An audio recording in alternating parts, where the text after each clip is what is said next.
Bonjour, aujourd'hui je suis en compagnie de Médoc, mais également de Bruno, DJ Magazine, et de Olivier Richard, qui a écrit ce bouquin sur Akira Toriyama, qui vient tout juste de sortir. Et nous allons justement parler de ce grand monsieur et de sa contribution aux jeux vidéo. Bienvenue dans Extra Life.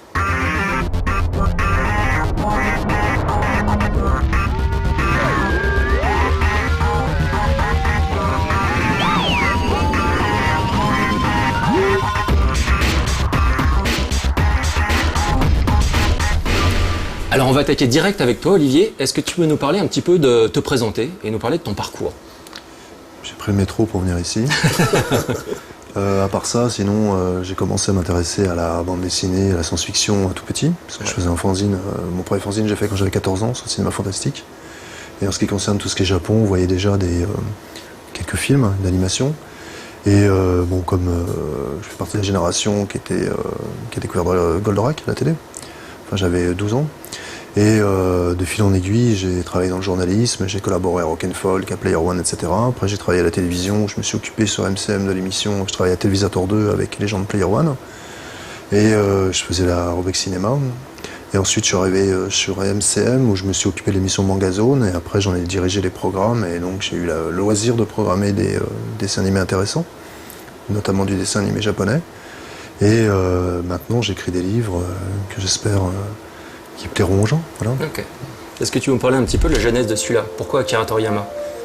Parce que Akira Toriyama, je suis son travail depuis l'arrivée du dessin animé en France, en fait.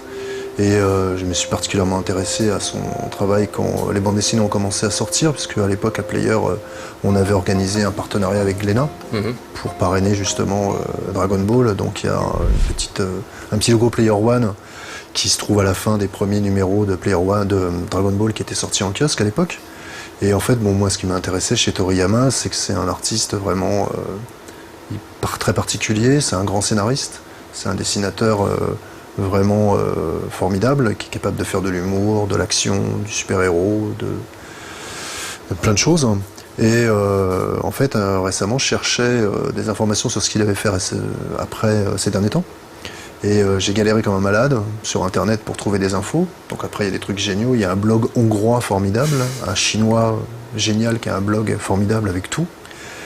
Mais c'était quand même assez laborieux d'avoir une vision d'ensemble, donc je me suis dit tiens, il n'y a pas de bouquin qui traite sa carrière d'ensemble. Donc j'ai fait des recherches et en fait il n'y a aucun bouquin sur sa carrière, donc j'ai contacté son éditeur et j'ai proposé de faire ce bouquin et de fil en aiguille ça a été possible, donc je l'ai fait. Ok. Vous, Akira Toriyama, qu'est-ce qu'il évoque avant tout? Vous l'avez découvert comment? Est-ce que c'était plutôt... Parce que bon, tout le monde va citer un petit peu Dragon Ball, mais avant il avait fait Dr Slump. Alors est-ce que c'est plutôt Dr Slump ou Dragon Ball? D'abord Dr Slump, ensuite Dragon Ball. Okay. Et par la suite, en jeu vidéo surtout. Okay. En jeu vidéo, dont on va parler un petit peu on va en parler. Plus tard dans cette Extra Life. Mais oui, évidemment, Dracoé, Chrono Trigger et Blue Dragon. Mais on en parlera tout à l'heure. Et toi, Bruno?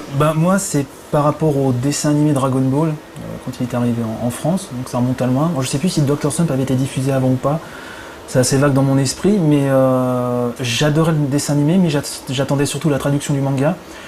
Et j'ai fait partie des acheteurs de la première édition, justement, de Glénat, qui tous les mois en kiosque éditait un demi-tome, que j'attendais tous les mois, mais vraiment avec une impatience démesurée. C'est là que j'ai vraiment découvert, le dessin animé je l'aimais bien, mais quand tu découvres vraiment son dessin, son sens du rythme, du gag, etc., je suis tombé vraiment sous le charme de l'œuvre. Et je suis tout à fait d'accord avec ce que tu disais sur les talents de Toriyama, c'est un auteur extraordinaire. Et voilà. Moi je suis tombé vraiment sous le charme en lisant la première traduction de Dragon Ball.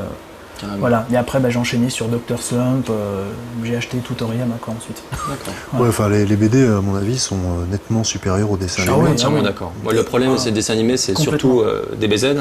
Donc il tirait comme pas possible sur les combats, et c'est vrai que t'as un petit côté Dallas, donc avec un combat qui va durer 60 épisodes, alors que dans le manga ça fait 3 pages, et c'est vrai que le manga est beaucoup plus tenu, beaucoup plus compact. Il y a un sens du rythme extraordinaire que tu ne retrouves pas dans l'adaptation. Ouais, alors malheureusement moi j'ai pas lu Toriyama en manga, c'est vraiment j'ai subi volontiers les animés, et oui cette culture du cliffhanger, mais abusé, les discussions de combat pendant, comme tu dis, 60 épisodes, moi j'ai grandi avec ça. Donc c'est pour ça que je suis Je suis d'une nature plutôt patiente, d'une manière générale, parce qu'il faut l'être quand t'as envie de savoir ce qui se passe à la fin des combats. Donc voilà, moi j'ai pas eu la chance de lire tout ça, donc vraiment j'ai été élevé au dessin animé. Mais je veux bien vous croire quand vous dites que en manga c'est bien plus pertinent. Donc le manga a commencé en novembre 1994 et donc au Japon. Au Japon. 84, pardon. Et c'est terminé ensuite en 95, donc ça fait 11 ans de travail. Encore aujourd'hui, et c'est ce que tu disais dans ton bouquin, là j'ai les chiffres, on a par exemple entre 95 et 2011, donc après la fin de la diffusion du manga, l'apparition du manga, et aujourd'hui, pas moins de 40 jeux Dragon Ball Z ou Dragon Ball. 40 jeux. Comment expliquer le fait qu'encore aujourd'hui, alors que l'apparition du manga est terminée, c'est un tel succès? Et que c'est pu rencontrer également, ce qui je crois est une surprise pour l'auteur, un succès en dehors des frontières du Japon. Il y a deux choses. Il y a le fait qu'il y a deux questions. La première, le fait que des jeux continuent à sortir 11 ans, enfin des années après la fin de la série. La première chose, c'est que déjà la série continue à être diffusée au Japon. Ouais. Donc c'est la première chose. La deuxième chose, c'est que il y a un choix de soutenir la licence. Donc c'est-à-dire qu'il y a Bandai, qui est l'éditeur, qui édite les jeux Dragon Ball Z, évidemment veut continuer à gagner de l'argent. Et il se trouve qu'il y a des nouvelles générations de fans qui découvrent la série avec les rediffusions, grâce à leurs parents, grâce à leurs grands frères. Donc en fait l'idée c'est d'alimenter la machine. Et en fait c'est un système qui a déjà été appliqué aux États-Unis d'ailleurs, pour Star Wars. Star Wars, après le retour du Jedi, donc en 83, il était question que Lucas fasse 2 autres trilogies. Et les gens attendaient, et il s'est rien passé, puisqu'il s'est passé, sauf erreur, 16 ans ou 14 ans entre le retour du Jedi et le premier, là. Et bien pourtant, ça n'a pas empêché de continuer à faire vivre sa série, sa marque, sa saga, en sortant des jeux vidéo, les jeux vidéo Star Wars qui étaient très très cotés à l'époque, et en faisant vivre la licence avec notamment des comics. Et en fait, l'idée, c'est, peut-être qu'ils espèrent secrètement qu'un jour Toriyama refera autre chose, mais c'est tout simplement une question de gestion industrielle, en fait. Ils ont une propriété intellectuelle, et elle est populaire, parce qu'elle s'adresse à différentes générations, et l'idée, c'est de continuer à proposer des nouveaux jeux. Et comme les technologies évoluent, et que maintenant, c'est de plus en plus, chaque jeu est différent, il y a de plus en plus de possibilités graphiques, etc. Il y a une justification. Il y a une justification. Et en ce qui concerne le succès à l'étranger, c'est en fait une des explications. Évidemment, il y a pas on n'est pas sûr. C'est des hypothèses. C'est que déjà c'est une série il y a 2 séries Dragon Ball Z. Et en fait, la particularité, c'est que le personnage vieillit. Donc vous voyez un petit enfant, en fait, même s'il a 14 ans, il ressemble à un gamin de 8 ans. Et après, il vieillit, il devient papa, il a un fils, donc il prend le relais qui s'adresse aux générations 12 ans qui découvrent la série plus tard. En fait, c'est une série c'est un feuilleton qui est vraiment conçu d'une façon très originale. Et puis c'est bien, donc c'est normal que ça plaise. Ouais, j'ai l'impression que le shonen présenté par Toriyama dans Dragon Ball et Dragon Ball Z, c'est juste universel, quoi. Tu vois, que tu sois japonais ou français, tu kiffes quand même. Quand tu prends ta douche, t'as envie de te transformer en super-héros. Tu vois ce que je veux dire, tous essayer de faire ça, tu vois. Bon, moi, c'est difficile, j'ai pas de cheveux, mais c'est un truc qui parle à tout. C'est vraiment des codes qui parlent à tout le monde. Et en plus, il y a une vraie évolution, c'est-à-dire que au début, Dragon Ball, c'était très kawaii, c'était très mignon, et ensuite, le manga s'est de plus en plus durci, genre au fur et à mesure, donc le personnage a vieilli, mais il est également, non pas, on va pas dire plus mature, mais en tout cas, le manga lui-même est beaucoup plus violent, et des personnages sont rajoutés qui étaient beaucoup plus noirs, donc comme Vegeta, etc. Et donc ça, je pense que ça a également accompagné un petit peu le lectorat, et ce qui fait aujourd'hui que le Dragon Ball, ça peut toucher énormément de gens différents en fonction de l'époque qu'on prend. Et donc, sachant qu'au début, justement, déjà ce qu'il faut savoir, c'est qu'au début, ça n'a pas très bien marché, le manga. Contrairement à Dr. Stone, qui était un carton colossal, en fait, quand il a commencé Dragon Ball, c'était pas le succès escompté. C'était un roman d'aventure, et ça commence à cartonner à partir du moment où il dérive vraiment vers les arts martiaux. À la base, en fait, il a arrêté Dr. Stone, puis il en avait marre. Il voulait faire, comme c'est un gros fan de Jackie Chan, qui à l'époque cartonnait, au début des années 80, enfin il cartonne toujours, mais c'était vraiment la révélation. Il a voulu rendre une sorte d'hommage à Jackie Chan. Donc il s'est dit, je vais faire une bande dessinée d'arts martiaux. Et au début, c'était pas vraiment une bande dessinée d'arts martiaux, c'est une histoire d'aventure sympa, avec il cherche des boules, etc. C'est cool, mais c'est pas un truc de baston. Et en fait, comme les résultats étaient un peu décevants, son éditeur lui a conseillé de revenir sur de clarifier la promesse, comme on dit. Donc, il a organisé des tournois. Et à partir de là, ça a été un carton colossal. Donc, c'est pour ça qu'il y a tout ce système de tournois, entre guillemets, très longs ou interminables en fonction des goûts, qui constitue le socle sur lequel Dragon Ball a cartonné. Voilà. Ouais, parce qu'à la base, c'était aussi parti d'un délire, en tout cas comme je l'ai vu, c'était parti d'un délire, tu sais, cette légende du roi singe, tout à fait. Avec avec le cochon, enfin, tu vois la légende dont je parle, l'aveugle, vers l'ouest, le bâton magique, tout ça, mais j'ai l'impression que c'est pas resté trop longtemps dans ce délire. C'était le tout début, ça, et ensuite c'est vrai qu'il a cassé avec cette légende-là pour genre se diriger plus vers des influences Jackie Chan. Ouais. Enfin, c'est ce qu'on peut comprendre. Ouais, parce qu'à la base, il voulait faire une série d'arts martiaux qui, effectivement, adapte de très loin le Voyage vers l'Ouest, donc qui est un roman chinois du XVIe siècle qui est inspiré d'une histoire vraie, c'est-à-dire l'histoire d'un moine bouddhiste qui est parti de Chine pour aller chercher des textes sacrés en Inde, parce qu'à l'époque, le bouddhisme était installé c'était au 7e siècle, pardon. Et en fait, le bouddhisme était déjà implanté en Chine depuis le début de l'ère chrétienne. Mais les traductions de textes sacrés n'étaient pas toujours sérieuses. Donc on avait des érudits, des religieux qui partaient en Inde chercher les textes pour les traduire. Et donc en fait, le type, il s'est tapé à peu près 15 000 km en dadodan, etc., pour aller chercher ces textes, revenir en Chine et les traduire. Donc il lui arrivait des tas d'aventures. C'est devenu une légende dans l'histoire, l'inconscient collectif chinois. Il en est sorti un bouquin du XVIe siècle, qui est devenu un classique de la culture chinoise et japonaise. Et à partir de là, tout le monde le connaît en fait. Quand on grandit là-bas, tout le monde le connaît. Quand on va en Chine, vous avez les lieux où ce moine est passé sont signalés par des plaques, des statues, etc. Enfin, c'est vraiment quelque chose qui fait partie de la culture de tout le monde, qu'on apprend à l'école, tout le monde l'apprend.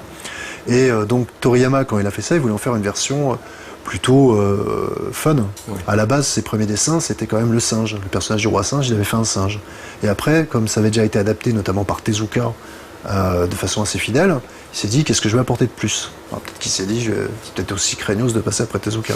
Donc, il a commencé à faire quelque chose d'un peu plus différent. Donc, il a fait le Sangoku qu'on connaît, en termes de dessin, qui était habillé comme un ado, donc avec des baskets et compagnie. Puis finalement, c'est là où il y a la jonction avec les arts martiaux, il s'est dit, je vais l'habiller de façon en étudiant, en élève d'école d'arts martiaux, et c'est le point de départ du Dragon Ball qu'on connaît. Et voilà. Avec la queue de singe. Avec la queue de singe, qui fait référence au roi de singe. Tout à fait. Il y a un parallèle rigolo à faire avec Jackie Chan, puisque Jackie Chan, c'est un peu la même chose. Il vivait sous l'ombre de Bruce Lee, et quand il a voulu se lancer dans les films d'arts martiaux, il pouvait pas combattre sur le même terrain, très premier degré, donc il a pris l'humour. Et donc c'est marrant ce qu'a fait Toriyama par rapport à Tezuka, la démarche est similaire, je trouve.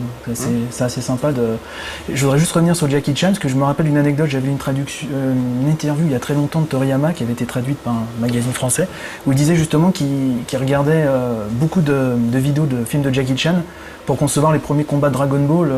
Il a avalé des kilomètres de VHS de Jackie Chan pour créer des chorégraphies de combat dans Dragon Ball.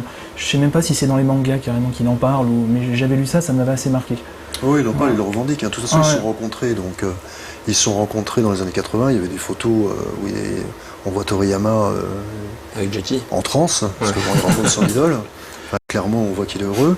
Et après, il y a eu un artbook qui est sorti au Japon, qui était, dans lequel il y a un texte de Jackie Chan à la gloire de Toriyama. Donc ils se connaissent. Mais effectivement, il s'est inspiré des films, des chorégraphies pour le découpage de certaines cases. Ah ouais. Et comme tu le disais, c'est un style. Donc c'est vrai que dans le jeu vidéo, donc on a une flopée d'adaptations de Dr. Slump, de Dragon Ball, etc. Mais on a aussi des créations originales. Donc il a participé en tant que character designer ou directeur artistique sur des jeux comme Tobal, par exemple. On a également évidemment tous les Dragon Quest. On a aussi plein d'autres jeux. On a Chrono Trigger sur lequel on va revenir. Incontournable. Et alors pour Chrono Trigger, c'est vrai que donc l'univers de Toriyama, c'est ce qu'on appelle The World. Et pour moi, il y a ce que tu dis également dans ton bouquin, il y a plusieurs choses qui ressortent tout de suite. C'est qu'il adore les dragons, les dinosaures, d'un côté, il adore la fantasy, donc avec aussi le côté un petit peu combat, baston à la Jackie Chan, et il adore tout ce qui est mécanique, qui dessine avec genre une précision genre hallucinante, donc robots, machines, etc. Et ces trois éléments-là, on les retrouve par exemple dans Chrono Trigger. Et c'est vrai qu'on peut se demander du coup, est-ce que genre le design, le game system de Chrono Trigger n'a pas été influé par la participation même de Toriyama, et donc avec ces trois éléments-là qui devaient se trouver peut-être dans le jeu, et bah du coup d'où vient genre la possibilité de voyager dans le temps, etc., etc. Et genre là on va parler un petit peu de Chrono Trigger et on va se faire plaisir. Chrono Trigger, donc un des best RPG ever. Oui, c'est une bonne question. Peut-être que la team de développement, en sachant qu'elle allait bosser avec Toriyama au et qu'il fallait ces trois éléments-là, donc s'est dit bon bah ok, on va aller dans ce sens-là. Ça n'a pas toujours été le cas dans toutes les participations de Toriyama que tu retrouves ces trucs. Et puis il y en a qui sont révélés un petit peu dégueulasses. Si on peut... enfin je veux dire, Blue Dragon il est dégueulasse. Il y a des dragons, ils sont jolis. Il y a des dragons, il y a des machines aussi, il y a de la bagarre, mais il est complètement dégueulasse. Tu parles du jeu là. Oui, je parle évidemment du jeu. Donc même avec ces ingrédients, même avec la patte de Toriyama, t'es pas tout le temps sûr d'avoir du bon jeu vidéo. Mais lorsqu'on voit, là aujourd'hui justement dans ton bouquin, tu l'abordes, c'est l'après Dragon Ball. Donc il a fait beaucoup de petites créations originales, où il a modifié son style et il a modifié son trait, il l'a un petit peu infantilisé, simplifié, et pour donner des histoires qui sont avec une texture réellement différente et qui font plus du tout Dragon Ball. Et c'est vrai que ce qu'on recherche, et je pense que les gens recherchent, en tout cas les éditeurs de jeux, c'est de retrouver ce qui a cartonné, c'est du Dragon Ball. Donc on retrouve un petit peu ce type de dessin, alors qu'il est évidemment capable de faire autre chose. Oui, il est clairement capable de faire autre chose. De toute façon, bon là déjà, juste un aparté, il n'est pas interviewé dans le bouquin, c'est pas faute d'avoir demandé, mais c'est quelqu'un qui veut plus parler. Il reste chez lui, il habite en province, il travaille avec ses assistants, il voit ses assistants, sa famille et quelques représentants de son éditeur. Après, ça n'empêche pas d'aller, si on lui demande d'aller dans une convention ou d'aller voir les lauréats d'un prix du jeune mangaka, il fait quelques sorties dans le cadre de ses relations avec son éditeur, mais c'est quelqu'un qui veut parler à personne, qui parle quasiment pas. Donc, si je le dis parce que forcément les acheteurs, les téléspectateurs vont se poser la question, ils vont croire que je suis un feignant, ça a été demandé à l'éditeur, j'ai demandé toute son équipe qui avait travaillé sur Dragon Ball, ses éditeurs et compagnie, il ne voulait pas parler. Voilà, donc après par contre j'ai eu accès aux informations, etc. Il y a des dessins qui ne sont jamais sortis en France. Mais tout ça pour dire que, un, régler ce problème vite fait, et deux, expliquer que des fois on en est réduit à des supputations parce que il veut garder, conserver du mystère. C'est abordé d'ailleurs, ce que j'apprécie aussi, c'est tu le dis à la fin, il n'y a aucune photo de Toriyama dans ton livre. Et t'en avais plein, toi, des photos, mais par respect, pour le désir de retrait, d'intimité de l'auteur, t'as décidé de pas les publier. Ouais, parce qu'en fait, à la base, on avait des photos qui ont été prises justement lors d'un prix où il reçoit, et avec des Français d'ailleurs, des éditeurs français qui avaient été invités, donc qui ont pu lui serrer la louche. Donc j'avais des photos de magazines japonais validés par l'éditeur, je pouvais donc les reproduire. Et en fait, en discutant et en voyant l'évolution, il supporte pas d'être pris en photo, enfin il veut plus être reconnu, donc là d'ailleurs il y a 15 ans déjà dans son artbook il était en photo partout, il faisait tout pour qu'on voit juste un bout pour pas qu'on le reconnaisse. Donc je me suis dit est-ce que d'un côté je le mets en photo parce que les vieilles photos sont partout sur internet, donc c'est mon boulot, de l'autre côté je me suis dit bon s'il voit le bouquin ça va lui prendre la tête et puis bon à la limite on s'en fout de voir sa tête quoi. Donc je me suis dit, j'avais aucune obligation, aucune menace de quoi que ce soit, je me suis dit bon bah s'il a le bouquin parce qu'il l'aura, autant qu'il soit content, et voilà quoi. Carrément. Juste vite fait une question, est-ce qu'il a participé de près ou de loin au film américain Dragon Ball J'espère que la réponse histoire sera non. que je prépare un mail d'insu. Enfin, la réponse est dans le bouquin, et là il a quand même joué petit, hein. Il a validé quand même le film, genre il a joué le jeu. Ouais, enfin c'est que en fait ce qui s'est passé c'est que les droits ont été vendus et que je pense qu'ils n'ont pas pu contrôler, et voilà quoi, complètement contrôler. Bon lui après il n'allait pas dire c'est une grosse daube parce que il est professionnel quoi. Après il a essayé de... Tout ça c'est des supputations évidemment, il a dit bon c'est un univers différent. Je pense qu'il s'en fout le mec, il est milliardaire, parce que bon, Dragon Ball ça a rapporté 3 milliards d'euros de produits dérivés. Donc s'il a touché 10% de royalty, il a déjà 300 millions sans compter Dr Slump et tout le reste, sans compter Dragon Quest et compagnie. Donc le gars il est en position de faire ce qu'il veut, donc c'est pour ça que déjà il s'occupe de sa famille, parce que il n'a pas eu le temps de trop s'en occuper quand il travaillait sur les mangas. Et justement c'est pour ça que c'est intéressant de voir ce qu'il fait. Alors des fois, il y a des choses qui sont étranges, mais dans tout ce qu'il a fait depuis Dragon Ball, c'est vraiment quelqu'un qui peut se faire plaisir. Donc je pense qu'au début, il a dû être un peu... il va se prendre un peu la tête, il va être un peu gelé ou je sais pas quoi, et puis là, plus ça va aller, on peut espérer, soit il va complètement arrêter, il va profiter de son pognon et tant mieux pour lui, et ce sera triste pour nous, soit justement il va se lâcher, et il a même fait par exemple 2 pages d'érotisme dans un recueil érotique, où ça reste très mignon, enfin non, il y a quand même c'est un équipage de femmes pirates, enfin bon, évidemment c'est pas Manara, hein, mais on voit qu'il peut faire ce qu'il veut, et c'est assez intéressant de voir comment il évolue, il fait des scénarios avec son pote qui sont illustrés par son pote Katsura, donc c'est quelque chose de très intéressant. Donc quand le film est sorti, à mon avis, je pense qu'il pense pareil que nous. Puis bon, il a pris son chèque, il s'est dit, bon bah dommage quoi. Après, c'est vrai qu'on aurait aimé on aimerait un jour voir un bon film, mais bon après Spider-Man, il y avait des téléfilms horribles dans les années 70, et puis un jour il y a Sam Raimi qui a fait un bon film, donc on peut espérer qu'un jour quelqu'un fasse un film à la hauteur de la série. On verra ça. Merci beaucoup d'avoir participé à cette émission, et puis on se donne rendez-vous pour un prochain Extra Life très bientôt.